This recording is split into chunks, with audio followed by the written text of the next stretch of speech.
A paz do Senhor, amém. Vamos meditar na palavra do Senhor, Gênesis capítulo 2, versículo 7. Formou o Senhor Deus o homem do pó da terra, e soprou em seus narizes o fôlego da vida, e o homem foi feito alma vivente. Nós vemos aqui Deus criando em primeiro lugar o corpo. Deus ele moldula com suas próprias mãos o corpo do homem. Nós vemos Deus agora como um oleiro, né? Ele trabalha fazendo ali a sua arte no barro. Nós vemos o próprio Deus fazendo o homem. Então Deus ele é o criador do corpo.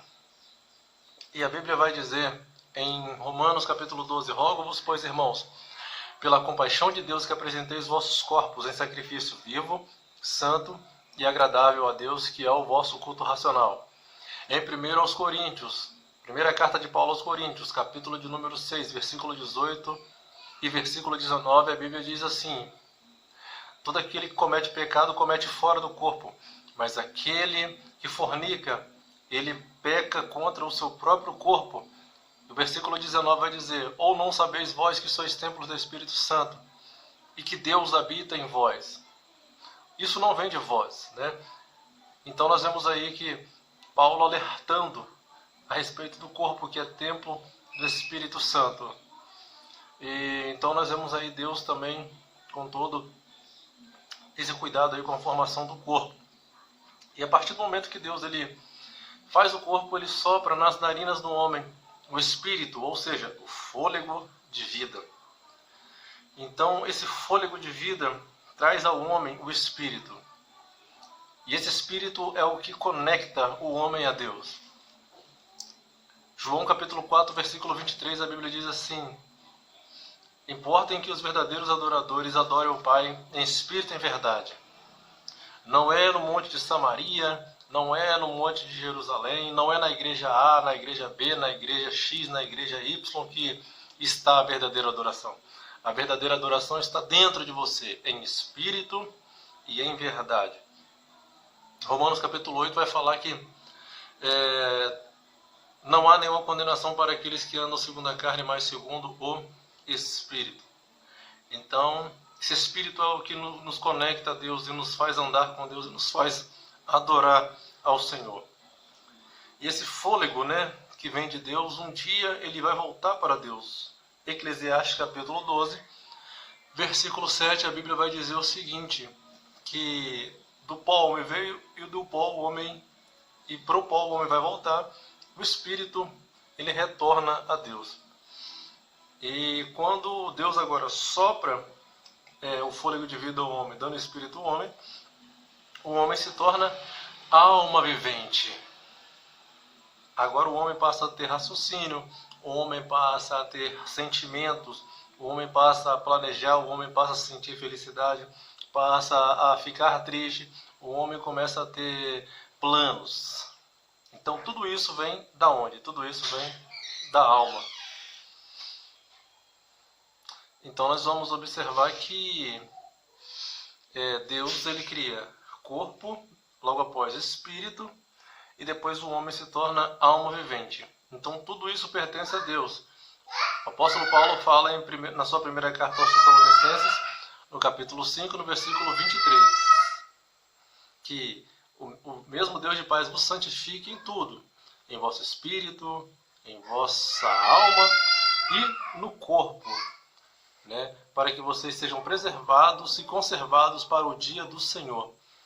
Então nós vemos ali uma entrega completa, uma santificação completa. Então não tem essa que Deus só quer meu coração, não. Deus quer a sua vida por inteiro, se entrega a Ele. Mas aqui nós vamos deixar de lado um pouco a questão do corpo, nós vamos deixar um pouco de lado também a questão do espírito, nós vamos aqui se aprofundar um pouco na questão da alma. A alma, ela nos faz ter sentimentos, como eu disse, né? A alma, ela faz com que nós tenhamos vontades, desejos e assim por diante. Então nós vemos aí Deus fazendo com que o homem se torne alma vivente. E essa alma, ela se alegra, e essa alma também às vezes ela fica triste. Um exemplo disso é o Salmo 42. Salmo 42, versículo 11, a Bíblia vai dizer assim: por que te abate, ó minha alma? Por que se perturba dentro de mim? Espera em Deus, pois ainda o louvarei. O salmista aí numa situação de tristeza, né? Ele falando com a sua própria alma. Às vezes nós, né, nos encontramos dessa forma, né? Falando com nós mesmos. Falando com a nossa própria alma. Calma, Jean, calma, João, calma, José, calma, Maria, vai dar certo. Uma coisa é uma pessoa, né, falar uma palavra de ânimo pra gente, né? Outra coisa é nós falarmos com a nossa própria alma, né? Às vezes nós nos encontramos nessas situações, e às vezes falamos até um pouco alto demais, a pessoa vê falando sozinha assim: essa pessoa aí dá. Às vezes estamos ali orando, né, até um pouquinho do pensamento, pensando um pouquinho alto, então a pessoa ouve e fala assim: tá falando sozinha, tá ficando maluco, né? Então é isso aí, às vezes nós nos apegamos nessas situações.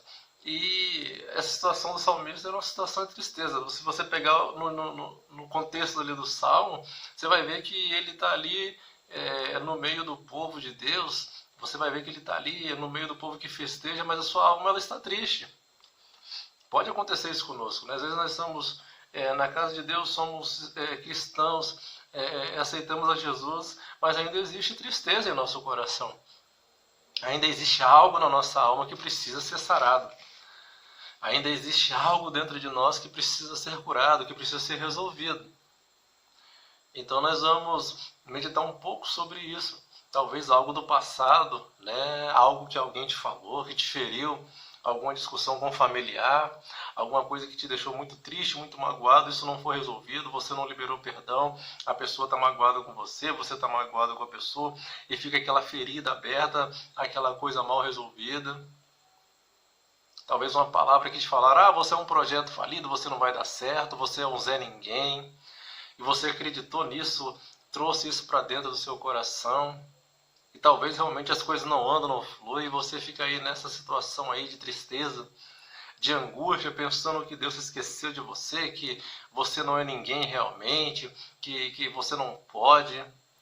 Eu quero te dizer, é mentira de Satanás, é mentira do diabo. Você pode, você consegue. Deus tem cura para a sua alma hoje, meu amigo, minha amiga. Deus tem cura para o seu coração. O Espírito Santo tem refrigério para a sua alma. Jesus disse: o meu jugo é suave e meu fardo é leve. Jesus quer dar um fardo leve para você carregar. Ele quer te deixar leve por dentro. Ele quer te deixar sarado, curado por dentro. Uma pessoa que tinha todos os motivos, talvez, do mundo para estar triste, talvez seria José. José, ele foi vendido pelos seus irmãos. José, ele foi maltratado pelos seus irmãos de forma que talvez outra pessoa não conseguisse liberar o perdão como José ele liberou. José não guardou isso com ele. José deixou isso de lado e José ele tomou outro rumo. Ele tomou um rumo em que não deixar ser ferido por aquela situação, mas ele seguiu o caminho da cura da alma dele. Gênesis capítulo 50, ali já tinha ocorrido tudo. José já tinha sido preso, José já tinha sido maltratado, tinha sofrido injustiça, aí agora tem fome no Egito, ou aliás, tem fome em Canaã. Jacó vai com seus irmãos com os irmãos de Jacó para o Egito, e chega lá no Egito, eles não sabem que José é o governador do Egito, mas aí José se revela para eles ficam sabendo, e Jacó, ele morre ali. E Jacó fala: olha, eu quero que meus ossos... Não, aliás, obviamente, antes de morrer, né? Jacó, ele fala: olha, eu quero que enterre os meus ossos em Canaã. Então Jacó, depois que ele falece, José ele cumpre, né, a vontade de seu pai. E no capítulo 50 você vai ver, no versículo 10, que quando eles chegam lá no local, né, em Canaã já, do outro lado do Jordão, ali eles fazem um grande pranto. A minha tradução aqui fala um pranto gravíssimo, né? Eles choram por 7 dias. Jacó, ele tem um luto ali de pranto de 7 dias. E a vizinhança ali começou a observar: nossa, os egípcios estão ali pranteando, chorando, porque Era uma comitiva, né, egípcia, era uma comitiva de gente importante que estava ali com José, acompanhando José com toda a sua família, né? Então o povo percebeu isso. E depois desses 7 dias, no versículo 14, a Bíblia diz que José ele voltou para o Egito, ele e seus irmãos. Ele voltou para a sua rotina normal, ele e seus irmãos. Agora vamos parar aqui um pouco, vamos analisar. Nós podemos ver que José, ele ali pranteou. Eu acredito que José ali, ele não apenas enterrou o pai dele, mas talvez tenha passado um filme na cabeça dele. Os momentos que ele não viveu com o pai dele, né? Os momentos em família, de alegria, que ele foi privado de viver, né? Isso talvez trouxesse aí uma grande tristeza em José, uma grande mágoa em José com a sua família, com seus irmãos, né? José viveu uma vida longe do seu pai e agora, quando o pouco tempo que ele vê, que ele fica com seu pai ali, ele tem que enterrar o seu pai. Mas eu acredito que ali no momento passa aquele filme, aquela coisa e tal, e José decide no seu coração, né, eu estou conjecturando, né, enterrar ali tudo, enterrar o pai dele, as tristezas, as mágoas, as angústias, as maldades dos irmãos, e por 7 dias ele pranteou ali e voltou para o Egito. Por que eu acredito que ele enterrou isso tudo ali? Porque a Bíblia diz que depois José, ele pranteou, que acabou aquele período de luto, ele volta para o Egito, no versículo 14. E interessante que ele volta, ele e seus irmãos. Agora você note, José ele tinha posse, ele tinha dinheiro, ele era governador do Egito.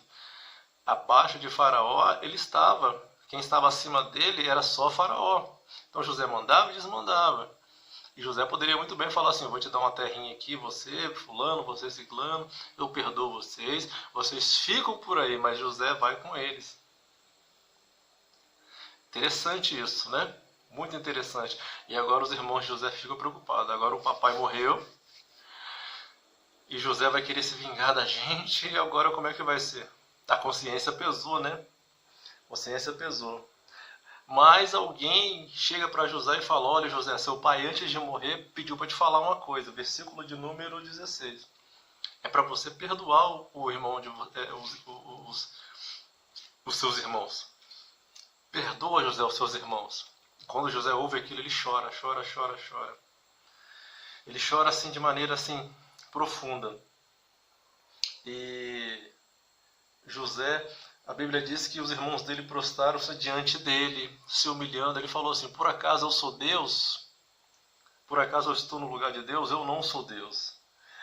E agora nós vemos José falando assim, olha, Deus, ele usou esse mal que vocês fizeram contra mim para fazer isso bem, para transformar isso em bem, para que hoje estivesse acontecendo isso aqui, para que eu cuidasse de vocês.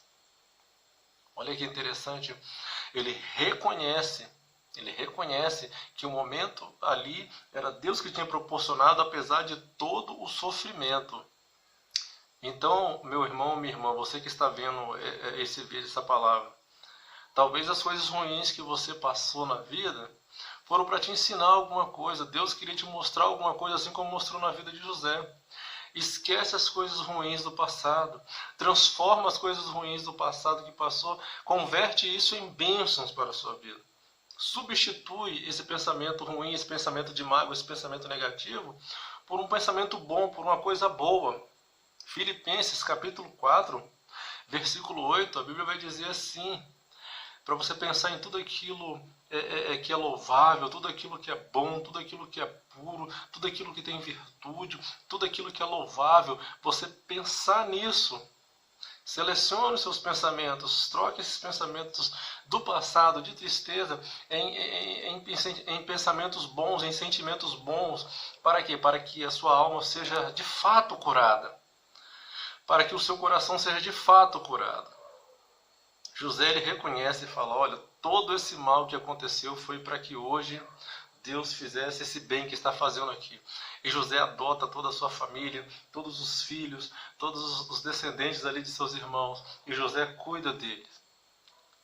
José, além de perdoar, ele convive, ele tem uma reconciliação. Então isso trouxe cura. eu acredito, para a alma de José e trouxe cura também para a alma de seus irmãos. Deus quer curar a sua alma, Deus quer curar o seu coração. Mas é necessário que você tome essa decisão de quebrar esse ciclo agora de maldição, de angústia, de tristeza profunda e deixar que a partir de hoje Deus faça algo novo sobre a sua vida. Deus tem uma história para você. A sua história está conectada com a história do Pai. Se você pega em Gênesis capítulo 37, o versículo 1, você vai ver que no início da história de Jacó, a Bíblia vai dizer assim: essas são as gerações de Jacó. E começa a contar a história de José. Tendo José 17 anos, a história começa a se desenrolar. Algumas traduções, igual tem uma tradução Reina Valerá, ela diz assim: essa é a história de Jacó. Só que quando fala essa história de Jacó, começa a contar a história de José. Ou seja, a sua história está conectada com a história do Pai. Se você tem passado coisas que talvez você não quisesse que você passasse, mas você chegou até aqui, tome isso como lição e faça diferente. José é um tipo de Cristo. E o pai chega para José e fala: olha, José, perdoa os seus irmãos. E Cristo, Jesus, ele fala para você hoje: perdoa os seus irmãos também. Perdoa tudo aquilo que foi feito no passado, tudo aquilo que te trouxe tristeza, te trouxe mágoa. Às vezes, doenças psicossomáticas, elas se manifestam no corpo por causa de questões mal resolvidas, por causa de tristeza, por causa de mágoa, por causa de sentimentos, maus sentimentos, por causa de ressentimento. Isso só faz mal para a sua vida, meu irmão. Tira isso, minha irmã. Tira isso, meu amigo. Ouça o conselho do Pai. A história do Pai está conectada com a sua e a partir de hoje ele tem uma nova história para a sua vida. Não perca mais tempo com essas coisas, porque nós estamos vivendo aí uma epidemia, vendo muitas pessoas morrendo, muitas pessoas deixando essa vida. Talvez tinham planos. Então eu te falo nessa hora: viva os planos de Deus, porque você não sabe o dia de amanhã. Deixe o seu coração livre para receber as revelações de Deus. Deixe a sua alma santificada, como diz o apóstolo Paulo aos Tessalonicenses. Deixe sua alma limpa, liberta, para que Deus realmente manifeste. Em Provérbios vai falar que o coração alegre, ele formoseia o rosto. As pessoas vão ver a diferença na sua vida, no seu olhar, no seu falar. Talvez a situação não esteja nem muito boa para você, mas essa alegria, essa paz que excede todo entendimento, ela vai se manifestar nos seus olhos. Alguém por aí disse que os olhos são a janela da alma, né? Então, que você possa deixar isso tudo para trás, essas tristezas, enterre hoje. Volte para a sua vida com Cristo. Deixe que Cristo trabalhe em você, para que você realmente seja curado, para que você realmente seja curada para a glória de Deus. Amém? Pense nisso. Deixe que o Espírito Santo toque profundo em você, para que a partir de hoje você vai sentir a diferença dentro de você, esse peso, essa acusação de Satanás, essa opressão maligna que tem tentado te travar, de romper, vai cair por terra em nome de Jesus. Nós queremos aqui já profetizar, e o nome de Jesus irá ser glorificado na sua vida, que a sua vida seja santificada.